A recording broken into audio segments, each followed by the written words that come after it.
Welcome to our Ancient Future Story, navigating scripture through the eyes of family, where I share with you biblical stories as a family member would share a story around the dinner table. As children of God, we are a part of God's family, and His family story has a lot of history. Each week, we will take one story and talk about it, the cultural,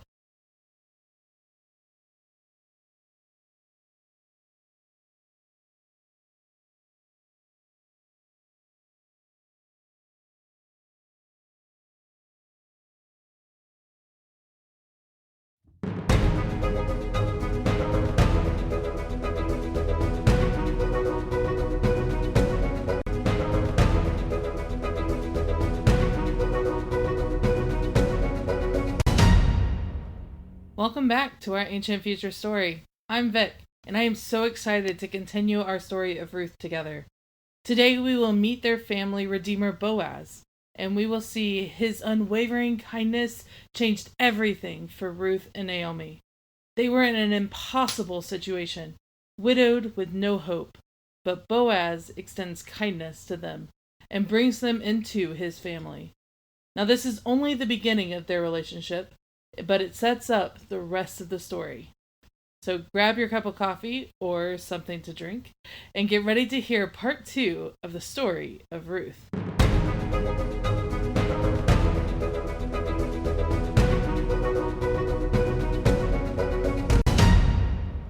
When we left off last time, Ruth and Naomi had just moved back to Bethlehem from Moab after being widowed.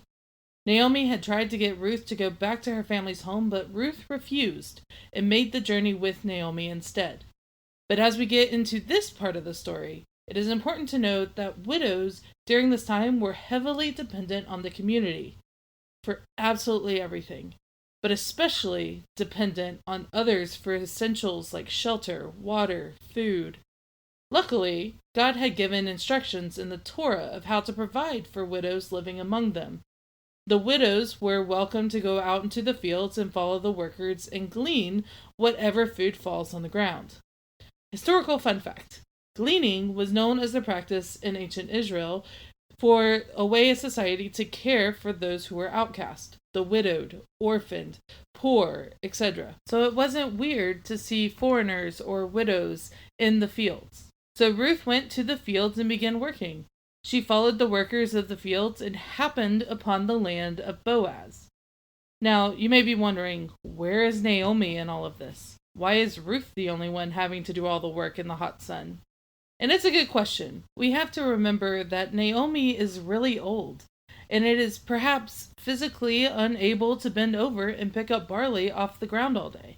So Ruth went in place of her mother-in-law and began picking up what had been thrown down.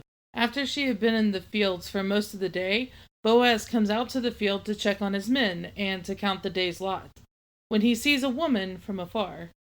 The foreman of the field sees Boaz staring and says, "She is the young Moabite woman who returned with Naomi. She came here this morning asking if she could follow the workers and pick up the barley that falls to the ground. She has been working all day with only a short break." Taking in this information, Boaz wastes no time and walks up to Ruth and says, "Now listen, my daughter." Okay, pause. Why does Boaz call her daughter? Isn't it kind of weird to just walk up to a foreign widow and say, "Listen, daughter"? Especially if we're supposed to infer that there's some kind of romantic vibe between them? Well, the answer is this. Daughter is a term of honor and respect among family members. But it can also symbolize for the reader of Ruth's place in Naomi's family. As far as society is concerned, Ruth is now a full-blood daughter of Naomi, and therefore able to receive the privileges and rights of a daughter, which in this case is the right of redemption. So Boaz says, "Listen, my daughter, don't go to another field to glean. Instead, come back to my field and follow my young women around. I will protect you and make sure you have enough to eat." So basically, Boaz is offering her to be treated like the young women of his house. He is giving her safety and privilege that she does not deserve. He is going above the call of societal duty and extending kindness to her. When Ruth heard his words, she fell on the ground at his feet, clearly confused why he is showing her so much favor. But Boaz assured her, I have heard how you treated Naomi, and how you left your family, gods, and home to follow her here. Ruth, now fully overcome with greatness, says, Thank you for showing such kindness to me, even though I am not a part of your house. At mealtime, Boaz invited Ruth to join them at the table. She sat and ate alongside the workers of the fields. They had bread dipped in vinegar and roasted grains. Historical fun fact. This does not sound like a tasty meal at the surface. I mean, who would really serve their employees bread and vinegar? That does not sound very appetizing. But that is how our English Bible has interpreted the Hebrew. Here, the word for bread is not lechem, like traditional wheat bread. Instead, the word is pita, like the flatbread. And the word vinegar is not like oil and vinegar, as we think of today.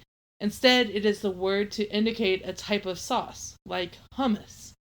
Today, in the Middle East, it is still customary to offer guests pita and hummus. Ruth ate until she was full and still had some left over. When she got up from the table and headed back to gleaning, Boaz waited for her to be out of earshot before turning to his men and said, Do not isolate her in the outskirts of the field. Instead, let her come in deeper into the fields where the healthier wheat stalks are, and glean from there. In fact, go ahead and pull some wheat out and let them fall to the ground so that she may pick them up. Remember that widows were only allowed to glean what had hit the floor, only what was on the ground. But here, Boaz is telling his men to welcome her deeper into the fields, where the better grains are, so that she may glean without fear or shame. So Ruth gleaned in Boaz's fields until evening. At the end of the day, Ruth left with about 50 pounds of barley. She picked it up and headed back to the city to Naomi. When Naomi saw her, she took a sigh of relief. They were going to be able to eat.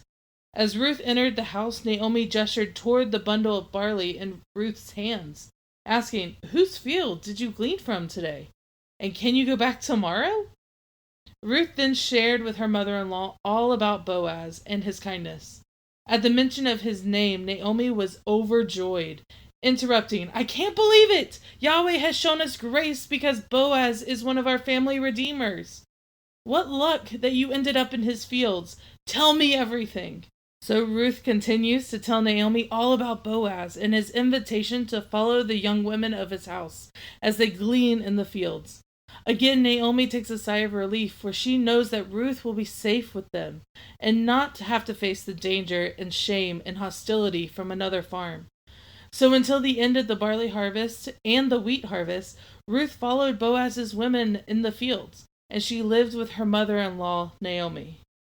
And that is where our story for today ends, with a man showing unbelievable kindness to this poor, foreign widow, all because of the kindness she showed Naomi. Make sure you stick around for the next episode, where we will begin to see a relationship blossom between Ruth and Boaz.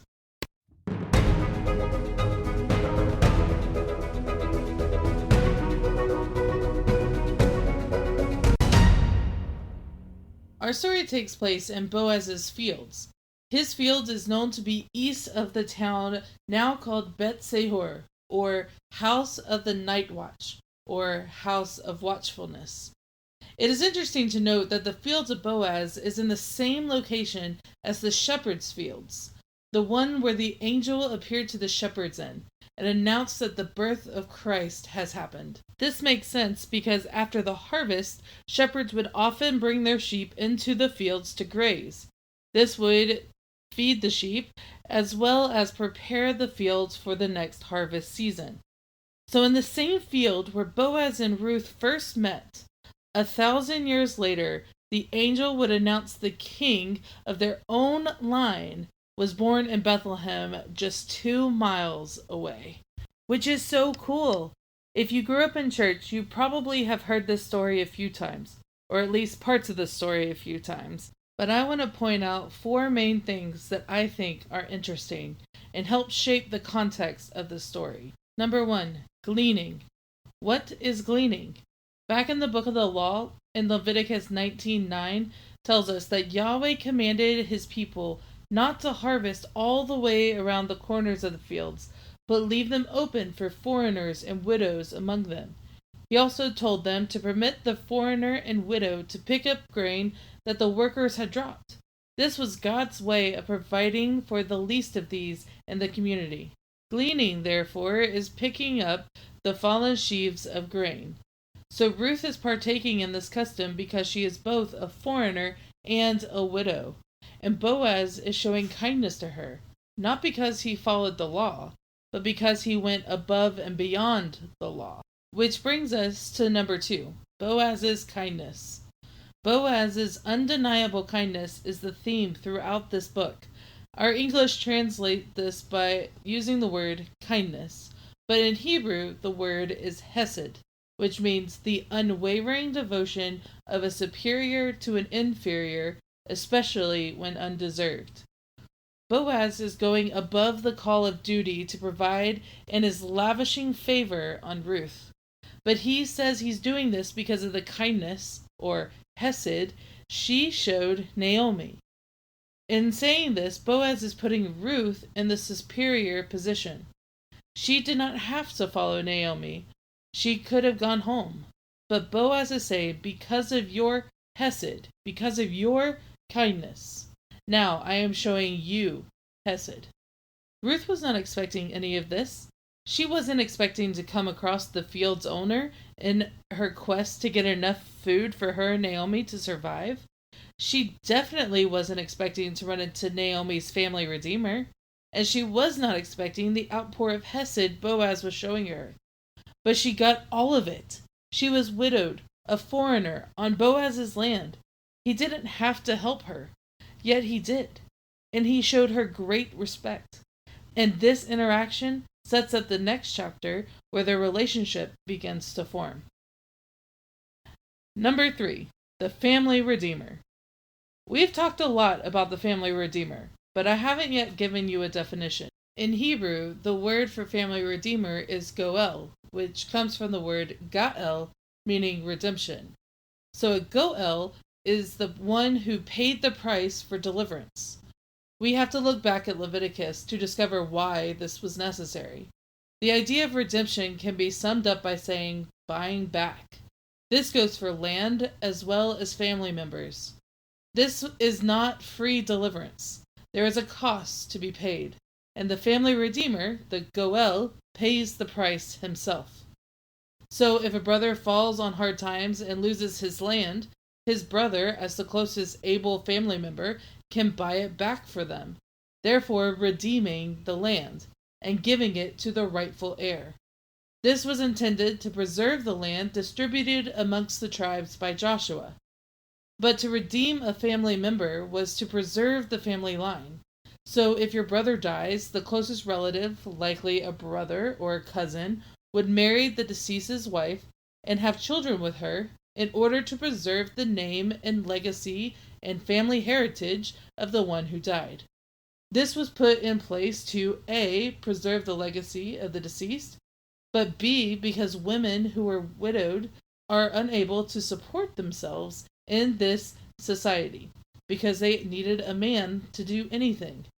They would be the family redeemer's responsibility. Now, the family redeemer did have a choice. They could choose not to redeem the family, but that would cause a huge scandal, and we will talk more about that in the coming weeks. But for now, just know that the role of the family redeemer was crucial to society to preserve what was lost. And lastly, number 4, danger. The main point is going to come with a disclaimer and trigger warning of sexual assault. So if you want to skip ahead, do so now. Throughout our story today, we see that Naomi and Boaz warn and protect Ruth from the potential dangers surrounding a foreign woman gleaning in the fields alone. So what were these dangers? At this time, women were at risk of rape. During the time of the judges, it was like the Wild West, where everyone did whatever they wanted and whatever they saw fit. That means anyone could have overcome Ruth or any other widow in the field at any time, with little to no consequences. But this again displays the overwhelming kindness of Boaz. He is offering her protection. He tells her to join his young women. He commands his men not to touch her and let her be. He tells Ruth to stay in his fields, within the walls of his protection, so that some other field owner or worker couldn't harm her. And because Ruth listens to Naomi and Boaz, she is able to glean throughout the barley and wheat harvest seasons, with no worries of anyone harming her. Boaz's land was a safe place to be. So how does this whole story point to Jesus? Jesus is the Redeemer. He is the only one who rescues us and welcomes us into his family. Through Jesus' work on the cross, he is buying us back from our sins. We were lost and without hope, just like a widow or a foreigner were without hope. He redeems us and welcomes us into his family, granting us the right to be called sons and daughters of Yahweh. We are adopted into his family through his redemption. So before we go, I want to close our time together by reading the scripture from which our story comes from today, in Ruth 2. I hope that as you listen to this chapter being read, that you will embrace all that we have learned, and that this passage will be illuminated for you. Let's read.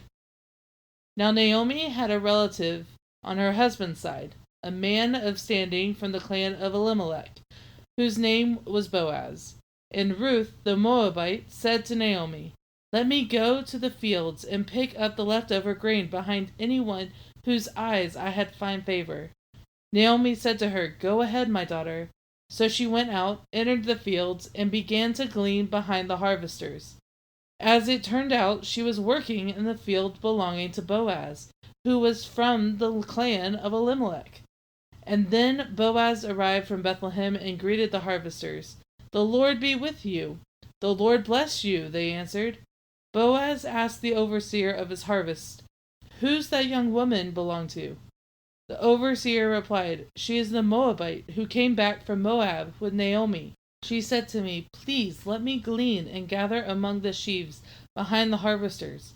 She came into the field and has remained here from morning till now, except for a short rest in the shelter." So Boaz said to Ruth, "My daughter, listen to me. Don't go and glean in another field. Don't go away from here. Stay here with the women who work for me. Watch the field where the men are harvesting, and follow along after the women. I have told the men not to lay a hand on you, and whenever you are thirsty, go and get a drink from the water jars the men have filled." At this she bowed down with her face to the ground. She asked him, "Why have I found such favor in your eyes that you notice me, a foreigner?" Boaz replied, "I have been told all about what you have done for your mother-in-law since the death of your husband. Now you have left your father and mother and your homeland and came to live with people you did not know before. May the Lord repay you for what you have done. May you be richly rewarded by the Lord, the God of Israel, under whose wings you have come to take refuge. May I continue to find favor in your eyes, my Lord," she said. "You have put me at ease by speaking kindly to your servant, though I do not have the standing of one of your servants." At mealtime Boaz said to her, "Come over here, have some bread, and dip it in the wine vinegar." When she sat down with the harvesters, he offered her some roasted grain. She ate all of what she wanted and had some left over. And she got up to go glean. Boaz gave orders to his men, "Let her gather among the sheaves, and don't reprimand her. Even pull out some stalks for her from the bundles, and leave them for her to pick up, and don't rebuke her." So Ruth gleaned in the fields until evening. Then she threshed the barley she had been gathered, and it amounted to about an ephah. She carried it back to town, and her mother-in-law saw how much she had gathered. Ruth also brought out and gave her what she had left over after she had eaten enough. Her mother-in-law asked her, "Where did you glean today? Where did you work? Blessed be the man who took notice of you." Then Ruth told her mother-in-law about the one at whose place she had been working. "The name of the man I worked with today is Boaz," she said. "The Lord bless him," Naomi said to her daughter-in-law. "He has not stopped showing his kindness to the living and the dead, for that man is one of our family redeemers." Then Ruth the Moabite said, "He even said to me, 'Stay with my workers until they finish harvesting all my grain.'" Naomi said to Ruth, her daughter-in-law, "It will be good for you, my daughter, to go with the women who work for him, because in someone else's field you might be harmed." So Ruth stayed close to the women of Boaz to glean until the barley and wheat harvests were finished, and she lived with her mother-in-law.